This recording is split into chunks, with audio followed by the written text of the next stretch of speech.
자, 내일 국정조사 계속 이어집니다. 내일은 특히 대기업 총수들 여러 명이 나오잖아요.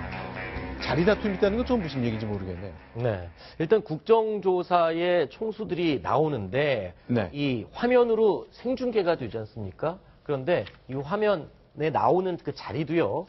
이 가운데 앉으면은 자꾸 화면에 비춰지고 그리고 국민들의 시선을 한 몸에 받게 됩니다. 그래서 양 귀퉁이 쪽을 더 선호한다고 해요. 그래서 정 가운데 앉아 있는 자리보다는 화면에 덜 비추이는 양쪽에 귀퉁이에 앉기를 총수들은 굉장히 원한다고 합니다. 그리고 참모진들도 그 자리 배정에 대해서 국회 측과 굉장히 면밀하게 지금 의견을 교환하면서 자리를 어디를 차지하냐, 자기 총수들을 어디 앉혀야 될까 굉장히 참모진들이 고민을 하고 있고요. 저희 사진을 쭉 띄워놓겠습니다. 네네네. 그리고 특히요, 귀퉁이를 선호하는 거 말고 또 절대 피하는 자리가 있습니다. 바로 지금 삼성전자의 이재용 부회장 바로 양옆 자리는 서로 앉기 싫어한다고 합니다. 이유는요, 지금 이재용 부회장 같은 경우에는 지금 정유라 씨에게 말도 제공하고 그리고 또 삼성물산 합병 당시에 국민연금에서 좀 편의를 봐줬다라는 의혹 등 여러 가지 의혹이 제기되지 않습니까? 그래서 네. 질문을 집중적으로 이재용 부회장이 받을 것으로 예상이 되고 그렇다면 오른쪽 왼쪽 양옆에 앉아 있으면 괜히 화면에 얼굴이 자꾸 비춰지게 되고 네. 그러면 본인도 괜히 부정적인 이미지가 좀 되지 않을까 우려해서 참모진들이 본인들이 모시는 총수가 이재용 부회장 양옆 자리에 앉지 않도록 하려고 무던히도 애를 쓰고 있다라는 얘기가 들리고 있습니다.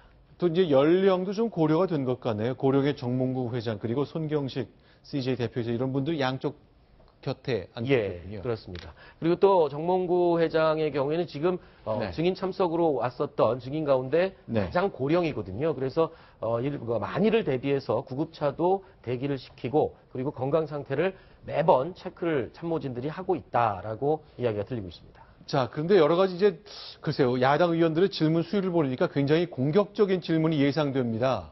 그래서 그런지 대비가 만반의 준비가 진행되고 있다면서요.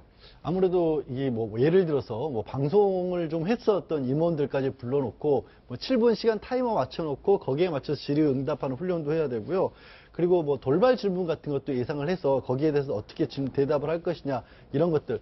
심지어 사실 이 총수들이 카메라 앞에 서서 누군가에게 얘기할 기회라는 게 거의 없지 않습니까? 그럴 필요성도 없고. 네. 그래서 그런 부분은 이제 발음 연습까지도 해가고 있는다고 하는데 네. 그럴 수밖에 없는 것이 생각을 해보면 신동빈 롯데그룹 회장 같은 경우는 얼마 전에도 국회에 가서 얘기를 했었지만 나머지 총수들 같은 경우는 국정조사를 받았던 경험이 전무하기 때문에 네. 그런 부분에 대한 훈련도 많이 하고 있다고 합니다. 그리고 또 특히나 질문 가운데 보면은 그 총수들을 조금 망신주기용 질문이 가끔 있습니다. 네. 본론과는 상관이 없지만 예를 들어서 버스 요금이 얼마냐, 지하철 요금이 얼마인지 아세요라고 약간 국민들이 볼 때 좀 격을 느끼도록 해서 망신을 주는 질문들이 가끔 나오기도 하는데 이때를 대비해서 버스 요금, 지하철 요금, 생활 물가 이런 것들을 미리 공부를 해서 외우는 그런 연습도 시킨다라고 했었는데 또 일각에서는요. 너무 자기적이고 의도적으로 준비한 티가 날 수 있으니 저런 질문에는 오히려 솔직하게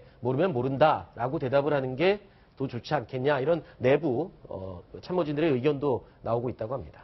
네, 28년 전에도 비슷한 상황이 있었습니다. 이제 그야말로 6공화국 들어선 이후에 50 청산 과정에 전두환 전 대통령이 대기업들에게 돈을 걷어서 재단 만들었던 과정 기억하실 겁니다.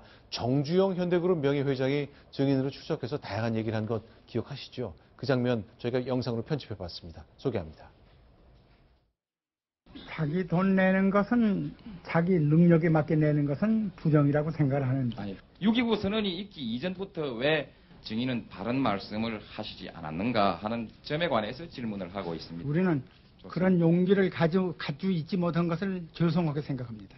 전경련은 상당한 영향력 행사를 위해서 정부나 의회나 정당을 상대로 교섭을 하고 있는 것은 사실입니까? 아직까지는 우리나라 의회 정치가 제대로 안 됐기 때문에 주로 정부를 상대로 했습니다. 칼자루를 정부가 오로지 쥐고 네, 있고 그렇습니다. 의회 이거야 바이저고리였으니까요. 여지껏 그랬습니다. 자, 의회 결국 그 당시 이제 민정당 시절이니까 전두환 전 대통령이 다 움켜쥐고 있었으니 국회를 상대할 필요 없었다. 정부를 상대로 로비했다. 그런 얘기를 정주영 명예회장이 하고 있군요. 바지적으로였다. 뭐 인정하는 모습도 굉장히 기억이 새롭습니다. 조금 더 보겠습니다. 그러면요. 당시 이제 김현 의원 아마 영상 보시면 아, 그랬었지 하실 분 같은데 이 질문과 응답 정주영 명예회장을 향해서 계속 이어졌습니다.